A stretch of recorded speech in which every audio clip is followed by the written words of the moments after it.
There you go. You're in for a treat. We have cool speaker after cool speaker full of content and advice for you all morning this morning. Our first speaker needs no introduction. I could bore you with facts like he is ex-chief evangelist of Apple, quit Apple twice. I could bore you with facts that if you've seen the new Steve Jobs movie, he was mentioned there in many places. I could bore you that he is chief evangelist at Canva, and he gets tens of thousands of new activations every single day. The fact is that he is, in my opinion, the world's best evangelist.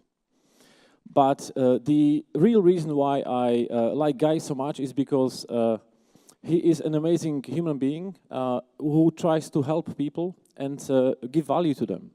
He wrote over 13 books. Books like The Art of the Start, The Art of Social Media, Enchantment, and many more. But the true cool fact about Guy is that he was 48 when he started playing ice hockey. He plays almost every single day. He's going to play today. And this is somebody who really knows the tech scene better than anyone. And he really tries to add value all the time. And most of you probably know him. So without any further ado, please give it up for Guy Kawasaki. Thank you. Thank you.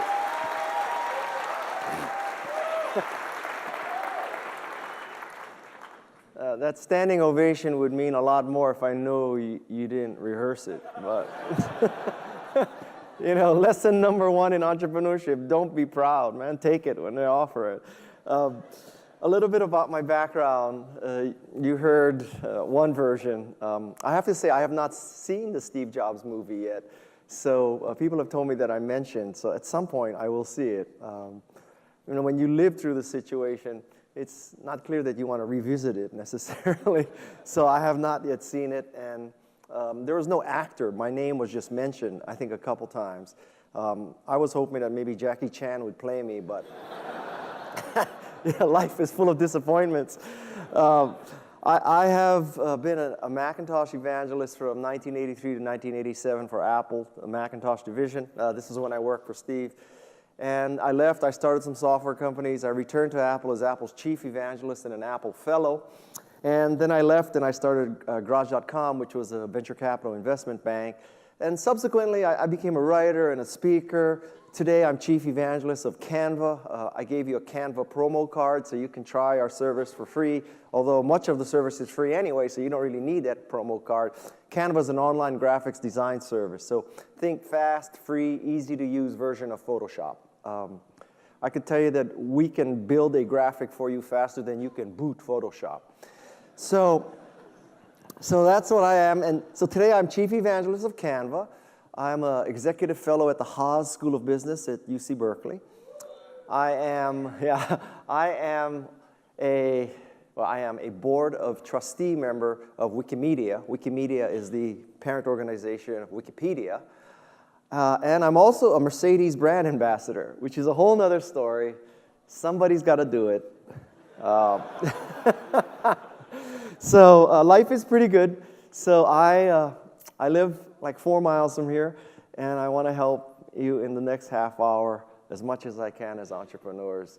It is true that I'm going to play ice hockey right after this. I know that many of you want to pitch me on your company where you're going to sell dog food online, and I know I should stay and spend an hour with you talking about how to sell dog food online, but I'm 61 years old. I figure I got 20 years left in me of playing ice hockey, so every day counts, okay? So I have been watching high-tech speakers for about 30 years, believe it or not, probably longer than many of you have been alive. And I noticed two things about high-tech speakers. First of all, and I hope you don't notice this at this conference, but most high-tech speakers suck. And also, most high-tech speakers go long. And that's a deadly combination, you know? Like if you suck and your speech is short, it's okay. And if you're great and your speech is long, it's okay. But if you suck and go long, you know, it's like being stupid and arrogant. I mean, it's just, you know.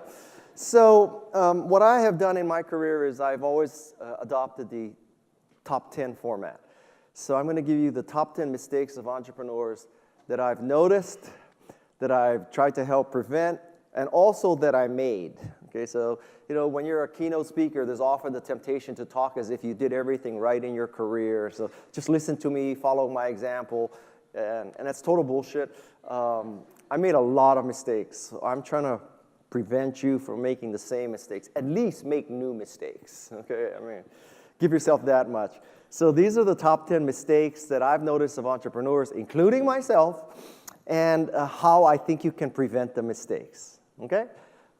Steve Blank, who follows me, knows more than I do. Tim Draper also knows more than I do, but I get to be opening speech. They got to follow me tough. Okay? So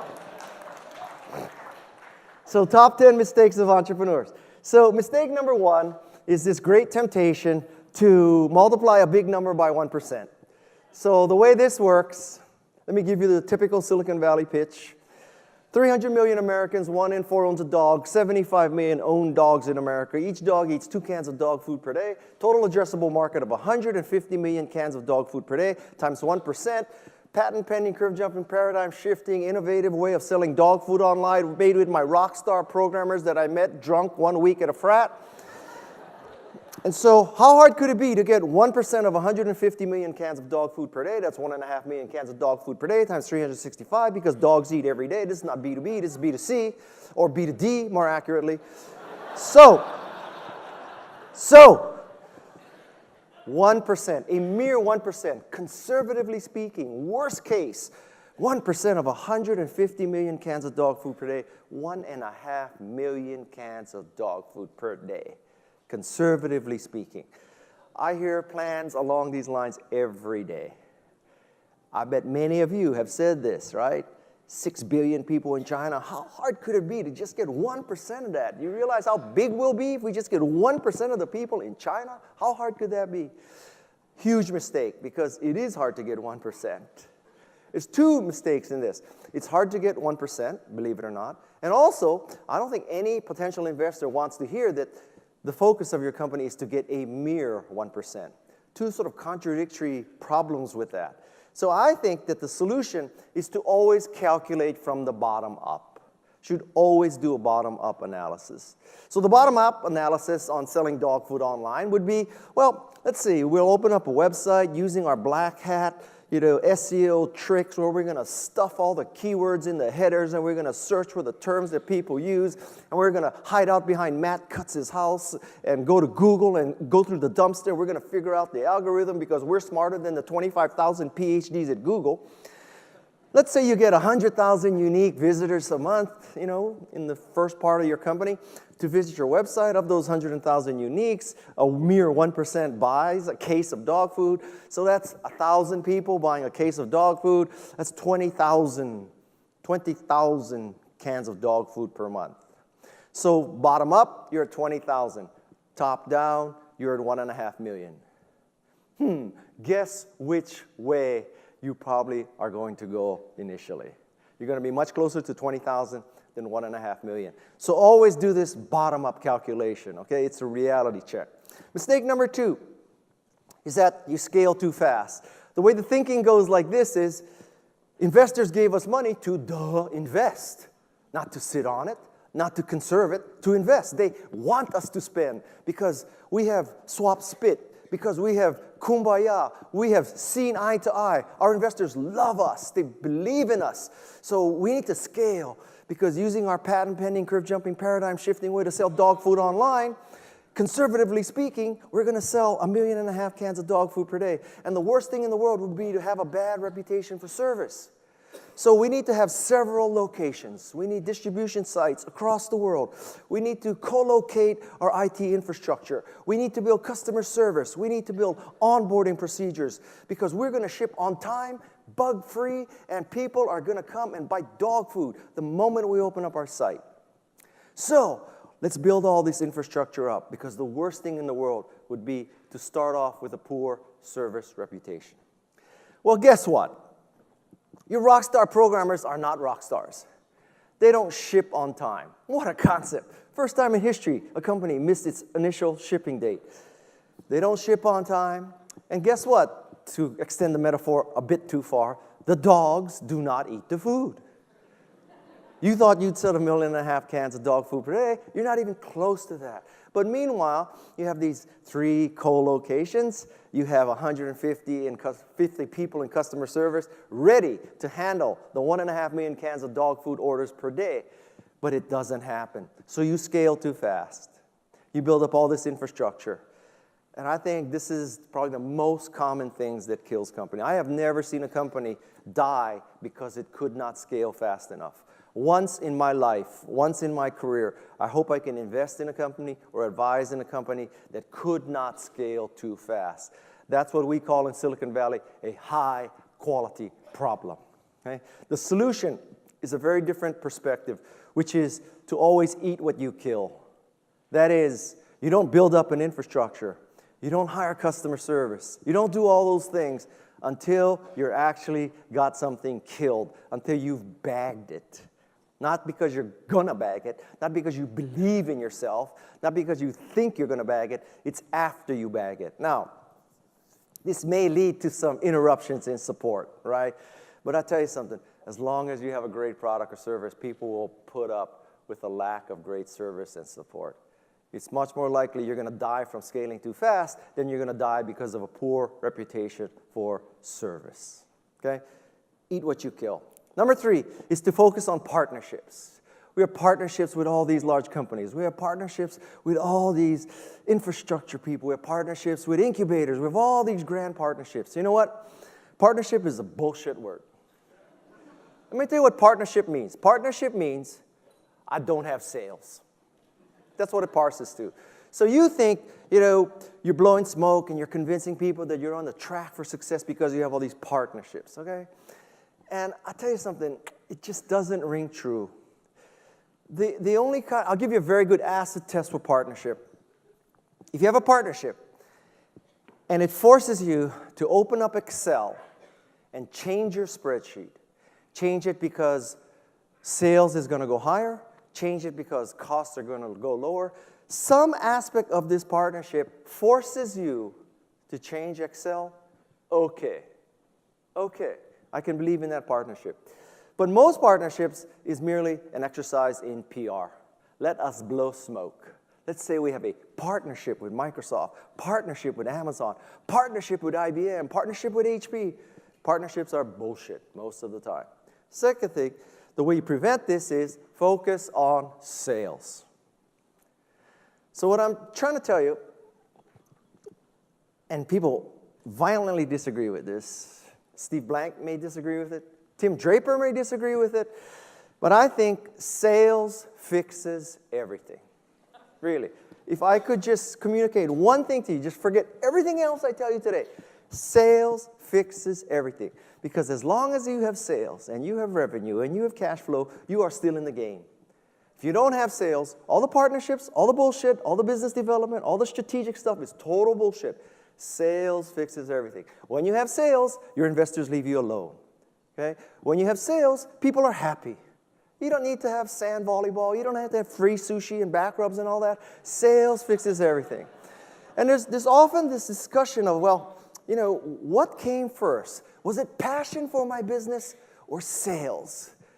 And most people say, people are passionate, and that leads to great product, which leads to sales. I think you could build the case it's the opposite. Like, let's say you don't really care about selling dog food online. You hate dogs, right? You're a cat person. You hate dogs. Or maybe you can't stand the thought of killing cows and putting them in cans for dogs, okay? Somehow you hate dog food. But my God, you stepped into this startup, and it literally is selling 1.5 million cans of dog food per day. Okay, let's just make up this story. Guess what? I promise you, you will develop a passion for dog food. You will say, we are democratizing dog food. It used to be such an inefficient supply chain. There was the cow, the slaughterhouse, the canner, the factory, the pet store, the dog. And we're going to disintermediate all that insufficient, all that duplication of function. We're going to eliminate that. We're going to make dog food so much more efficient. I feel passionate about dog food. We're bringing joy to dog food owners around the world. Focus on sales. Sales fixes everything. Fourth mistake is to focus on the pitch. I meet many entrepreneurs, particularly first-time entrepreneurs. They're so obsessed with the pitch and the plan, that they think the most important application for a startup is PowerPoint. Second most important is Excel. Third most important is Word, because we need to write the business plan, we need to make the forecast, and we need to make the pitch. It is as if the mission of your company, the reason that your company exists, is to raise money. Okay? The reason for your company is not to raise money. Raising money is a means to an end. The end is to create customers. That's what you want to do. So I see many, many entrepreneurs who focus too much on the pitch. Excel, Word, and PowerPoint are not the key apps for you. What you should do is focus on the prototype. Make that prototype website. Make that prototype software. Make that prototype hardware, the device, Very few people are funding the process of making pitches on Kickstarter, right? Have you ever seen a Kickstarter project? Support our creation of our PowerPoint. Click here. Right? If you donate $100, we'll put your name in the PowerPoint. If you donate $50, we'll send you a PDF of the PowerPoint. Right? Focus on the prototype. The most important thing you could do is focus on a prototype. Get the prototype out. You'll learn more from shipping a prototype than pitching 1,000 venture capitalists. A very good calculation to keep in your mind is that when it comes to PowerPoint and pitches, I think a picture is worth 1,000 slides, right? But a prototype and a demo is worth 1,000 pitches. Prototype. Prototype is everything. Number five is, if we're going to do a pitch, let's at least do the pitch right. I think most pitches contain way too many slides. And audience after audience hears me say this. This is the Guy Kawasaki 10-20-30 rule of PowerPoint, which is the optimal number of slides in a PowerPoint presentation is 10. 10. You'll be lucky to get 10 points across. You should be able to give these 10 points in 20 minutes. Why 20 minutes when the meeting is 60 minutes?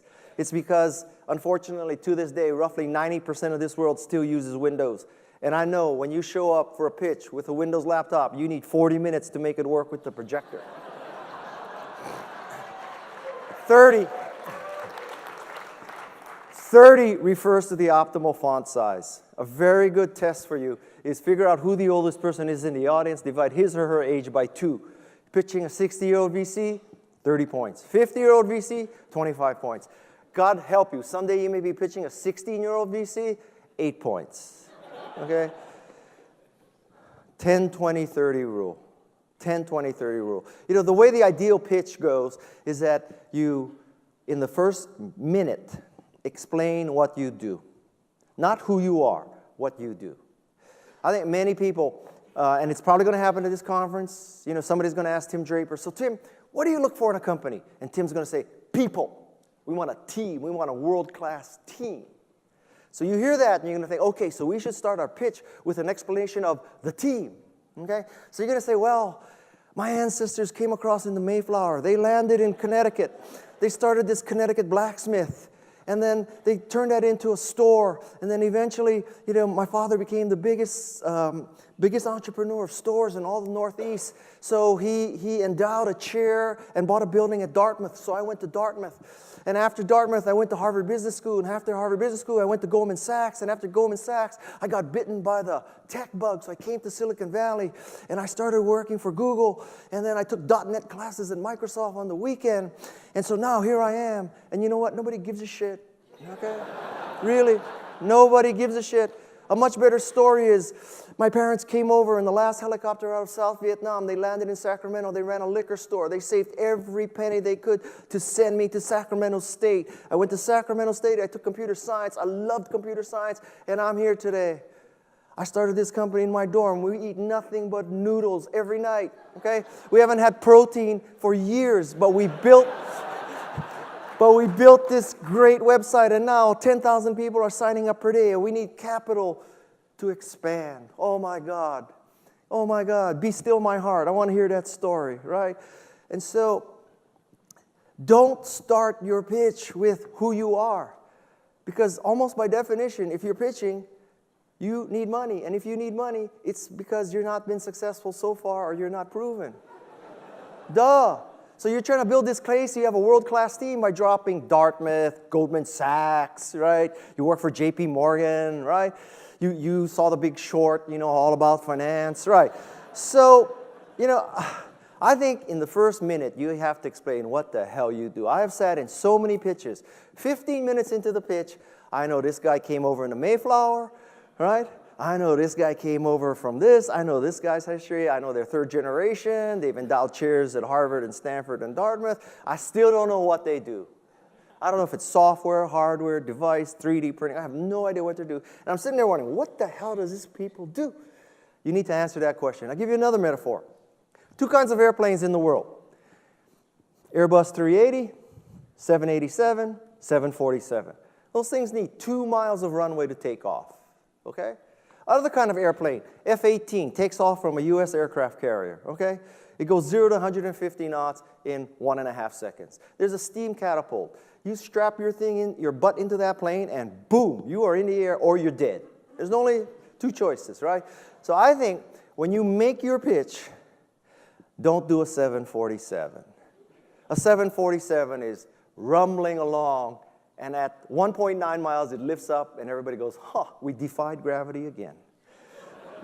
747 pitches, let me tell you about my team, because I heard Tim Draper say he invests in teams. So we're going to go through all 5 people on our exec staff and tell you their background. That's a frickin' 747. You want an F-18. This is what we do. We have democratized design. So now people don't need to buy Photoshop or an expensive high-end product. They don't need to rent it. They don't need to spend weeks learning it. You go to canva.com and you'll be instantly creative and productive with graphics. That's it. F-18, not 747. Number 6. Number 6 is, I think many entrepreneurs believe that it's a serial world. First I'll raise money, then I'll hire the team, then I'll build a prototype, then I'll get sales, then I'll go public, okay? And I thought this way too, but life is not fair. Life is not serial. Life is parallel. I need to build the prototype, recruit the team, raise money, sell and support at the same time. We're pushing everything down the path at the same time. Admittedly, it would be easier, maybe even more optimal, to do things serial. If I could just focus on fundraising, focus on the prototype, focus on sales. Life is a bitch, okay? Life is parallel. It is not serial for an entrepreneur. Number 7. Number 7 is the concept that you are going to retain control, okay? So retaining control is a delusion. I know you have advanced math degrees, and you know that 51% is the majority of the company. So you think that with you and your buddies having 51% of the company, you control the company, okay? Because you think that in board meetings, when push comes to shove, there's going to be a vote, right? And the vote's going to be 51-49, and you won. I've never seen that happen. Just about every board meeting, every decision is unanimous. It never comes down to vote for strategic direction, vote for how we should do this, vote for who we should hire. So the concept of retaining control, once you take outside money, is an illusion. You cannot retain control. You have to understand that the moment you take outside money, you take somebody else's money, you have obligated yourself to make that person more money. They're not investing in you because they like you, because they're your friend. They want to give you $1 and get 50 back. That's it. You are a tool, okay? You are a means to an end. So understand that. And control is overrated, because if you had a very large percentage of a company that fails, it doesn't mean anything. Ideally, what you want is a small percentage of a hugely successful company. It is much better to own 0.5% of Google than 51% of the piece of crap, okay? So give up this concept that we have to retain control, because the moment that you have taken outside money, you have lost control. Just get over that. And so the better way to approach this is to think we need to make a bigger pie. Instead of 51% of a piece of crap, we want to end up with 5% of the next Google, Cisco, Apple. Always be thinking bigger pie, bigger pie. It's not the percentage of the company that you own. It's the per share price. That's what you care about, per share price. Number 8. Number 8 is to use patents for defensibility. Right? I bet in many of your pitches, when it comes to the defensibility slide or the competitive analysis slide, you say, we filed patents. Okay? So, I'm not discouraging you from filing patents. Go ahead. God bless you. File the patent. Costs $1,500, right? And it'll take you 10 years to get it done. By then, you'll probably be dead, but it's okay. File the patent. If nothing else, it will impress your parents. Seriously. You're like, Mom, I have a patent in my name. That's like, if for an Asian American, if you're not a doctor, lawyer, or dentist, but you hold a patent, that's as good as it gets, okay? So I think, the ideal number of times you use the word patent in a pitch, in explaining your company, is 1. So on some slide about competitive analysis, you're meeting with Tim Draper, just say, we filed all the patents we could. But, and here's where the IQ test happens, but we do not believe that patents make us defensible because it'll take so long to get, so expensive, and then if somebody violates our patent, we would have to go to court. So let's see. We have Apple, Microsoft, Google, Cisco. They have infinite money. We have limited money, but we're going to win the patent lawsuit. Like, what planet are you on? Now, people say, well, Guy, every once in a while you read this story, $60 million settlement, Microsoft versus some file compression company. Microsoft was found to violate the patent of File Compression Co., right? So, Guy, that proves that it works. It doesn't prove anything. The fact that you heard about this story is because it hardly ever happens. So when it does happen, it's news, okay? Patents, I hope there are not too many lawyers here. File the freaking patent, okay? But don't believe in your mind it makes you defensible, and never say that it makes you defensible. The exception to this may be biotech, but generally speaking, don't say that patents make you defensible. What you should say is, we filed the patents. We're going to do this just in case. Someday we may be acquired. It'll make us more valuable. But fundamentally, we believe that what will make us defensible is our success. So we are focusing on making our company successful. That's what you do. Okay? There are many companies who cannot patent their idea. Not patentable. Or patentable, but not defensible. The key is to succeed. Scale makes you defensible.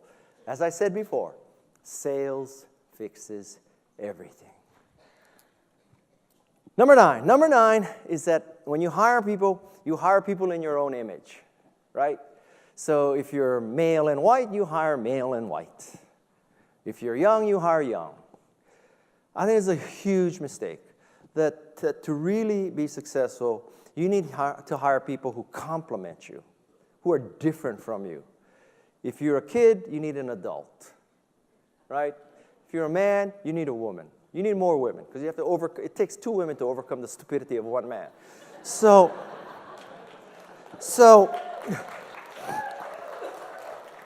But I see so many companies that it's like, Stepford. They're like everybody is the same. So you need to hire people who complement you.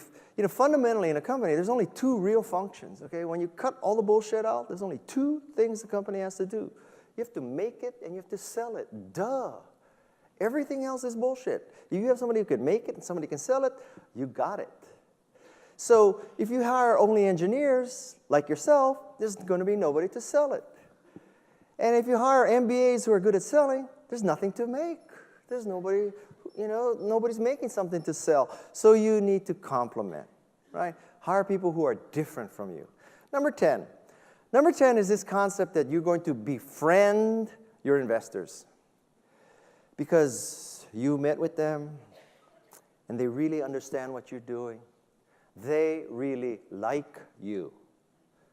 They said to you, we invest in people. We have faith in you. We have confidence in you. Why do you think we're giving you millions of dollars? It's because we invest in people. And what you hear is, oh, they like us.